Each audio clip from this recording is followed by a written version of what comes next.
This is the updated Cupra Formentor, the brand's biggest seller, and it's seen some big changes. And in this review, I'm going to give you a glimpse as to what to expect when this vehicle arrives in Australia in 2025. This one here is the plug-in hybrid, now has 100 Ks of EV driving range. So there's a lot to like about it straight off the bat, but the price will be the big determinant. Now you need to ring the bell to keep up to date with all of my reviews, and then I'll bring you an Australian drive review where I'll tell you all the pricing details you need to know. But hey, let's go take a look and see what this thing's all about, shall we? Pricing and specifications details for the updated versions of the Cupra Formentor aren't available yet for the 2025 range, but what I can tell you is that I wouldn't expect pricing to budge too much across the lineup. It currently starts at about $56,000 and tops out just over $70,000 for the high-grade VZX. Now the updated version might adopt the more powerful 245 kilowatt engine from the Golf R and still with all-wheel drive, and that will be a fitting flagship, I would say. And there'll also be this one, which will probably be similar on price, the plug-in hybrid model, which has now 100 Ks of EV driving range, a bigger battery pack, and yes, DC charging, as I mentioned. So look, there's a lot to talk about. I'll cover it all in my updated review when I get a chance to drive the car with local pricing, so you have to ring the bell to keep up to date with that. Let's talk about alternatives though. Honestly, I think that this car's biggest competitor is coming. It's the Cupra Terramar, the new mid-sized SUV from that brand, which is probably going to start in the $50,000 range and top out at just below 70 as well. So it could be a really good alternative to this. If you want something that maybe isn't this swoopy coupe style silhouette and has more of a practicality bent to it, then maybe the Terramar might be worth waiting for. But otherwise, I mean, you could choose from any number of great mid-sized SUVs out there, namely like the Toyota RAV4, which has hybrid power across the range, no plug-in hybrid, which might be a decision maker for you, and it does have a fair amount of brilliance to it, that car. It's selling in big numbers and it's very popular for good reason. It's one of the best mid-size SUVs ever made for the Australian market, and I think that it does stack up beautifully. Another car you might want to check out if you are considering a plug-in hybrid is the BYD Sea Lion 6. I've driven it in front-wheel drive spec and it had almost 100 Ks of EV driving range as well. And the thing with it is you're getting heaps of technology, all the safety you'd expect, and it starts at $48,990 plus on-road costs. So it could be a very, very compelling option if this might be pushing your budget a little bit too much. Tell me what you think in the comments. So the changes to the front of this car are pretty obvious when you take a glance, right? I thought the existing Formentor looked really good, but this one has some kind of Porsche-ness to it. Tell me if you can see that as well. I just think that the new front end design, which includes these new triangulated headlights and also these triangular fog lights and also this much more masculine looking grille, does add some wow factor to it. Obviously, you've still got all the copper highlights and elements that you've come to expect from Cupra. That's one of the brand traits, is having those copper finishes. And I actually really like the color of this car, even though it does sort of blend into the ground here and the buildings over there. It's a very Spanish hue, there's no doubt about that. The bodyline finish on this car is absolutely gorgeous. I love these little hips that run over the back wheel arches, and the new taillight signature does look very, very smart indeed. So let's take a look in the boot and see if it's practical too. Here we go. Now, you'll see for yourself, that is a pretty decent amount of space. You can fit some pretty large luggage in the back of this car with ease and with space to spare. I'll show you a shot of that now. One thing that I do think could be better with this car is, look at this. This is a bit messy, isn't it? These cables just sort of sitting on top of the floor there. And it's not like you've got extra space underneath the floor either to really make use of. So that's one thing that I think Cupra could probably improve in terms of the design of the boot area in particular. But you've also got these shopping bag hooks on the side, which is very, very handy. There's a little storage tray there, which has a first aid kit in there. And on this side is your tire repair kit, because this plug-in hybrid version doesn't come with a spare. You can expect a space saver spare in some versions in Australia. Cupra has paid a lot of attention to the usability of its interiors, and this one has seen some important changes. So firstly, let's talk about the screen, right? So it's a 12.9-inch unit and it does have better menu configuration and controls to it. Just look at this. It just is simpler, and you can also set favorites on top of the screen there. So if you want to make sure that you've got your, let's say your lighting up there, you can just signify that that's what you want to be there, and then you can quickly at a touch adjust your ambient lighting to suit the situation that you want to find yourself in, whatever mood, bro. Now look, there's also some other really handy things about this screen. You've got a drop down control here as well, and you can configure that too, which is handy because if you want to turn off your lane keeping or your speed sign recognition, you can do that just by flicking down on that, which is very, very handy. And there's also that control through the controls on the steering wheel. So there's this little button right here, which will allow you to adjust your lane keeping assist and your speed warning. If you want to turn them off, you just use this control on the steering wheel. And yes, that makes it so much easier than having to dive through the screen, because you can do it on the drive if you're connected to a phone call or something like that, or you just want to not muck around with a screen while you're driving. I think that that is really great tech to be able to do it in two different ways, and both simply, which is really, really important in my mind. Start button's there. Cupra mode button is there, so you can siphon through your drive modes by pressing that button there. You'll see up on the top of the screen there's a little icon that comes up when you do change your drive modes, and I'll get to that when we drive it a little bit later. The other thing that is improved is the climate control layout. So you've got better buttons down the bottom of the screen. Yes, they are still buttons on a screen, and you don't have a dial for your fan control, which I still miss, and a volume control dial would also be welcome, I reckon. But at least these little sections down the bottom are backlit now, and it's all much easier than the previous version was in terms of the usability and the controls. All right, so let's have a look at some of the other elements to this cabin. You've got a wireless phone charging port, USB-C ports. You've got a little spot there for your key. Maybe you could even put it down like that. It doesn't fit. That's annoying. Oh, maybe it fits like that. Okay, there's also the tiny little stubby shifter, park brake there, cup holders between the seats, and a little storage cubby there as well.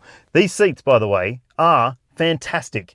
Look at this. It's okay that they're like a fabric finish. It's not leather, and they're really grippy, really comfortable, very supportive, very adjustable, very pretty as well. And that theme continues in this cabin everywhere you look. I just think that the attention to detail, the finishing, and all of the coppery bits just tie together so beautifully. This is a really design focused, but also practicality focused car. Let's check out the back seat and see if it's practical too. Just have a look at this beautiful seat. Who would have thought that a seat could bring so much joy? But it does. It's a gorgeous looking carbon fiber finished unit, and it still offers plenty of space behind it too. So my legs, yep, I've got this seat set for my driving position at 182 centimeters. Lots of room, lots of foot room, and also a fair amount of headroom too. For a car with a coupe style profile, or crossover, you might say, it is definitely a pretty roomy backseat experience. But hey, those seats, they do have a downside. There's no map pockets on the seat backs. You do get bottle holders in the doors, soft elbow pads, and you also get directional air vents, climate control, USB-C ports, ISOFIX points in the window seats, 3 top tethers, a flip down armrest with cup holders, and a ski port. So I don't know if you could want much more in terms of space and amenities in the back seat of your mid-size SUV. So this one ticks all the boxes really. The updated plug-in hybrid version of the Cupra Formentor now gets a bigger battery pack. You'll see the capacity on your screen now, and I'll also put up the WLTP rated EV driving range. We'll get to whether that's achievable in a sec. All right, let's take a look at the charge port. Yes, it's on the front passenger side for Australia, driver's side for Europe.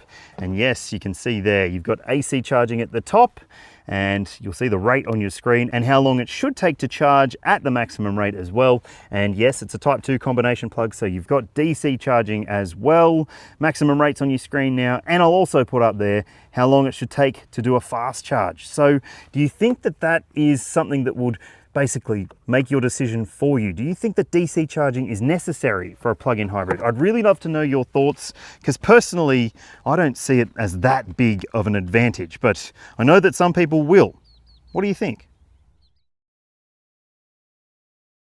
All versions of the Cupra Formentor come with some form of turbocharged petrol propulsion, and the entry-level version is expected to switch out to a 1.5 litre mild hybrid system. You'll see the outputs for it on your screen now, and you might even see the 245 kilowatt all-wheel drive version in the highest spec. That will be a proper performance mid-size SUV. Then there's this one here, of course, which you can tell is the most electrified because it's got lots and lots of orange cables under the bonnet.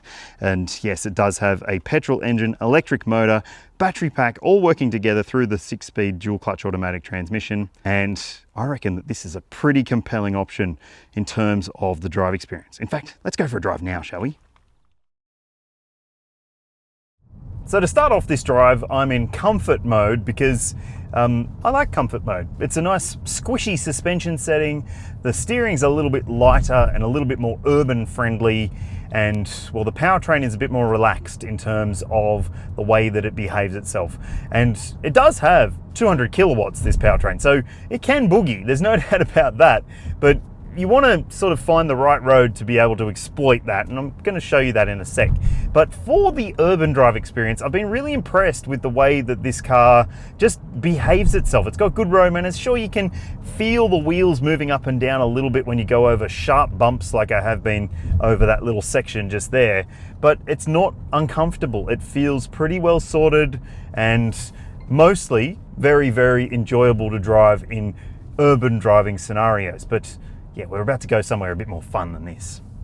I will also add, before we get to the good spot, you've got regen braking, so you can adjust the amount of regenerative braking you get, and I guess the assertiveness of the single pedal driving mode capability here. It's not like an EV in terms of being able to lift off the throttle and it'll come to a full stop, but it does have a level of regen braking, and it seems to be really good at helping this car become more efficient and extend your EV driving capability.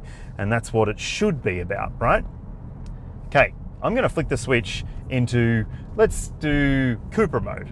Now this, okay, yep, there you go. You can hear that there is a bit of theatre here. It's not just a plug-in hybrid boring SUV. This is a characterful and fun SUV to drive. Oh, that sound. You might love that and you might not, but I think it's basically trying to, I guess, replicate what you get in the 5-cylinder version of this car, which we don't get in Australia because it's only made in left-hand drive. That VZ5 model, oh my God, it sounds fantastic. And it's a shame that we don't get it because I reckon it would be a fitting halo for this model range. But this, even so, is quite a soundtrack. And like I said, you can take it or leave it. I think it sounds cool. But it's more than just a cool sound. It's the way this car drives. Now, Cupras tend to have this really darty, pointy steering aspect to them. So it's not like a Volkswagen to drive. It's not like an Audi to drive. It's been tailored to suit a different type of buyer with a different taste. So the steering is, as I said, it's pointier. There's also a different ride characteristic. It's typically a bit firmer. And if you don't like those things, you might not like Cupras. But if you do, you might find that they're the right car for you. Depending on which one you want, they all feel kind of the same in terms of their overall dynamism and joyfulness to drive. They are fun cars. This is a fun car to drive. And look, even in this sporty drive mode, with the suspension at its firmest, it's got adaptive suspension so you can adjust it as well in the individual mode if you want to, it's not uncomfortable. This is still a very comfy car, even when it's being its most, let's say, ferocious. I wouldn't say that it's totally ferocious. I would think that maybe if you really want to raise the hackles, then you might want to stick around and wait for the VZX with that much more powerful engine and much more characterful sort of drive experience, I think. I mean, but you know, this isn't what this car's really all about, is it? Is it about fun or is it about frugality? Well, let me just change drive modes, be sensible for a second. Let's talk about efficiency. All right, as I said, this car does have a claimed EV driving range of 100 kilometers. Yeah, that's right, 100 Ks, pure EV. If you are thinking, I don't know whether I'm ready for an EV, I think I want something that I can do my bit for, you know, climate change or whatever it is that you want to do it for, maybe just saving money on fuel. Well, yes, a plug-in hybrid could be a really good option for you. And this particular one, as I've seen today, is very, very good at doing the EV petrol driving combination thing, right? So this car, I've seen almost 100 Ks of EV driving range achieved today across a mix of, let's say, enthusiastic driving at times, and I was pretty impressed with that. I reckon that in most situations, in normal sedate driving with stop-start traffic and using the recuperation for the brakes a bit more, you will see 100 Ks. You might see 110 or 120. It's that good at the efficiency game. And look, so the first 100 didn't quite get the full 100 Ks of EV range, managed to get 1.8 litres per 100 Ks on the dashboard. And then for the second 100 Ks, you'll see the number that I saw right now. So I think, honestly, one of the best plug-in hybrids I've driven in terms of blending fun factor, but also frugality. It's a huge thumbs up from me. This was already one of my favourite SUVs in the Australian market, and after my first drive here in Spain, I'm convinced it will continue to be. This is a very impressive mid-size model, and I think that it offers style, substance, and plenty of wow factor. But the price, well, we'll have to wait and see. So make sure you ring the bell, and you'll be notified when I drive this car in Australia in 2025, and you'll be able to tell me what you think about it then. Thanks for watching, and I'll see you in the next one.